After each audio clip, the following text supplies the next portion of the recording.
Hi guys, today we're going to be talking about support Ari and why she's a fun pick to take in the bot lane if you're really bored, and also why it can actually kind of work actually. And before anyone asks, no, I'm not the first one who came up with this idea. I'm sure there were like other Ari mains before me, or people who have like thought about this before. I'm just explaining like why it would work and like the mythology behind it, if that makes sense.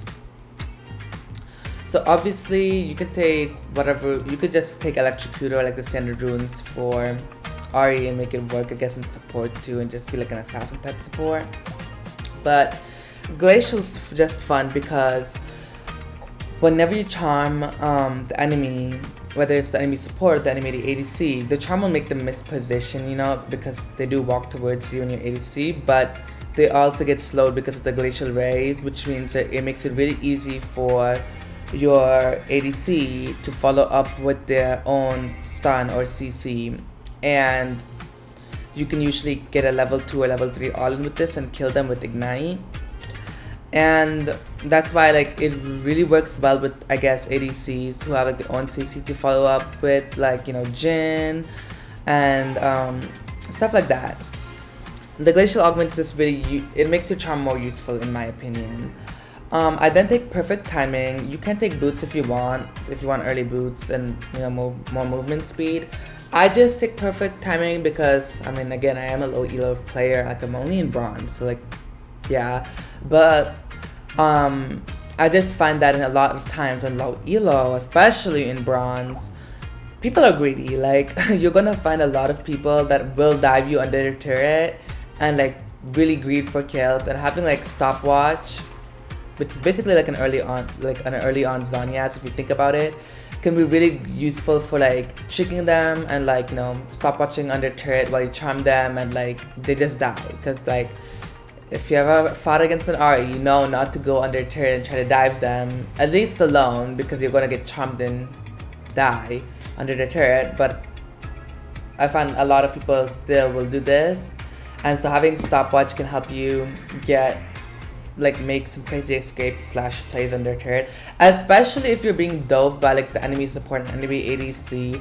Like, I'll find so many times where I'm waiting for my ADC to come back to lane and I'm just holding the wait for him, and like the enemy ADC and the enemy support will dive me under the turret, and I'll just charm one of them and I'll stopwatch, and it will prevent it so that they can really damage me for a while one of them kind of either they have to flash or like waste a summoner spell to like escape with their life, or like they'll end up dying. And it's just really useful to have. Like, you can go boots, honestly I just go Perfect Timing because again people are greedy and it's just fun to punish them for being greedy.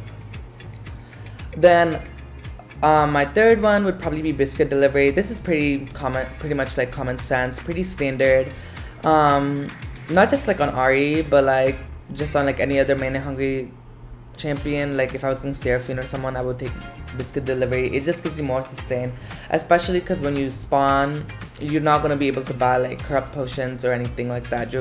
So like you're going to need biscuits to like be in lane longer, especially until you can even get like your mana crystals in your last chapter, because you are going to be using quite a bit of mana. And then I used to go Turmeric Tonic, but ever since it got nerfed I kind of stray away from that now. Like, you can go it still, it's not bad, but I just prefer going Cosmic Insight because now I just feel like I get more value from the Summoner Spell Haste and the Item Haste. So yeah. The second tree is the Domination tree. You can go Taste of Blood if you want healing. I just prefer Sudden Impact because your ult is basically the dashes, right? So you are going to get a burst of Vitality and Magic Penetration when you ult, and this is really good especially if you guys get level 6 first, because you can all in right away, ult charm, and you are going to be doing more damage with your ult because of the sudden impact. It can be very useful, like that extra damage, especially because you have to keep in mind you are sacrificing a good amount of burst damage because you're not running Electrocute or something like that. You are running Glacial, which means you're more utility focused. So you're going to be defending, You're going to be depending on your ADC and your teammates to do most of the damage for you. Like, you will still do damage. It's not like you're going to do like shit. Like, you will do damage. It's not like you won't hurt, but you're not going to hurt as much, if that makes sense, because you're not running Electrocute or anything like that. You're going to be mostly, your primary target with this build is to be mostly utility and CC, crowd control. But the sudden impact will give you some damage, so it's like you can burst people down. It's just not, the burst is not going to be compared to if you were running like electricity or something like that. You're mostly again like utility. Ultimate Hunter, this is pretty much standard no matter what you're going on, Ari. I feel as if, because like the ultimate like cooldown reduction when you get like a takedown is just so like necessary, because like yes, Ari is very hyper mobile, but most of your mobility comes with your ult. Like if you really think about it, because when your ult's on cooldown, there's not much you can do to like get away. Like I guess your W can count as a mobility spell because it does give you movement speed that decays over time, which is true.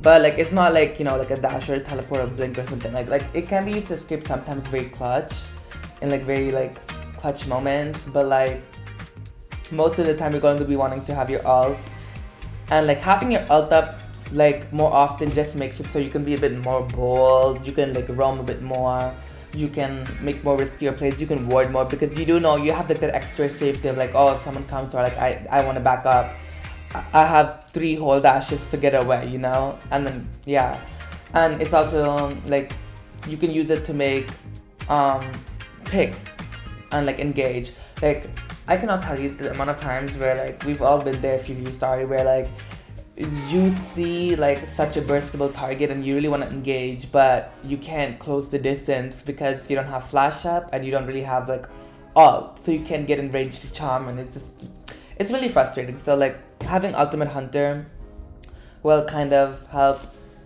ease that problem. So yeah, as for like the build, of course you still build situational items like based off the enemy team composition, but like just on like a regular standard build, I will go to like match the Glacial Augment build. What I do is I usually go Everfrost, because again, having extra CC on top of Glacial Augment with your charm is just kind of nasty to me. It's kind of like toxic in a way, because like there's so much crowd control if you really think about it. Like imagine you go in bot lane, and usually you can kind of like, if you're doing well or even, you usually can get your Everfrost by like the 10/15 minute mark. If you're really late, maybe you'll get it around like the 19-20 minute mark, but usually I can get my Everfrost usually by like the 10 to like 15 minute mark-ish. And it's like, just think about it, like you go in bot lane and you can just like, if you ult forward or like flash or whatever, you can either like charm first, or you can Everfrost then root them with the CC, and then you can charm them on top of that with the slow. And like there's just a lot of like CC and crowd control there. Like you can easily like burst down someone with your ADC or a teammate if you hit your Everfrost and your charm, because by the time they're able to actually move and get out, they're going to be dead, or most of the HP is going to be gone, because yeah. And then what I like to go afterwards, of course I will build situational items after my mythic Everfrost if I need to. Like for example, if they have like a Yumi or something, then you should build like Morello first, and like if I really need Zhonya's because there's like a fat assassin on the enemy team, then I will go like Zhonya's or something. But I will try to include this somewhere in my build, where I will build Rylai's, because I just find like the extra slow from Rylai's is very valuable, because you can apply it with almost all of your moves, your W, your Q, and your E, and even your like little firebolts that you come out, I think, when you dash. And it's just really good for kiting and slowing down the enemy, or like if you're being chased, because like if you are being chased and you like have some distance between you and like the enemy like champion that's chasing you, it's so easy to peel for your teammate or like yourself and get away, because you just W or Q them, they'll be slowed down, and then you can charm them, Glacial, and then Everfrost. Like it's so easy to get away because all your moves will slow. You have a Glacial Augment on your charm, and then you have an Everfrost. Like they won't be able to catch up to you most of the time.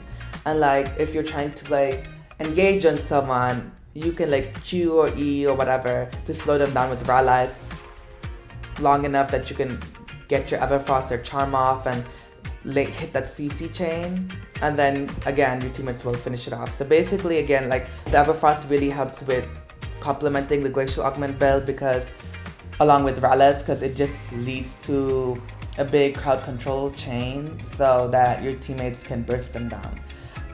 And again, you will be doing a bit of damage anyways with sudden impact, so yeah. And then the last item I do like to go on top of this, if I don't need any more situational items, is Demonic's Embrace. I just find it's like really annoying, like being slowed and not being able to move along with like the Demonic Embrace burn. Like it's just so annoying. But yeah, as you can see, this rune page is mostly for supporting. Like I would never take this in like mid lane, because again, if like I was playing mid lane, I'd obviously take Electrocute or something like that, because I do want to do the most damage. But for support, it's like for full utility, it's pretty good. It's like really not that bad, especially because you can all in at level 2, level 3 if you can charm them. Like again, you need to be able to lane your charms, otherwise you're kind of going to be like, this build is heavily reliant on laning your charms, because like that's the main part of how you're going to practice Glacial Augment. None of your other moves are going to be able to practice Glacial Augment, only your charm is. But yeah, it's just very good for utility and like annoying the enemy team and like making it so they can't move as much, and like slowing down the tempo of a lot of enemy champions, and like CCing them. Like it's just very, very useful, especially against those like speedy like bitches that be like running around everywhere. Like it helps slow down the tempo.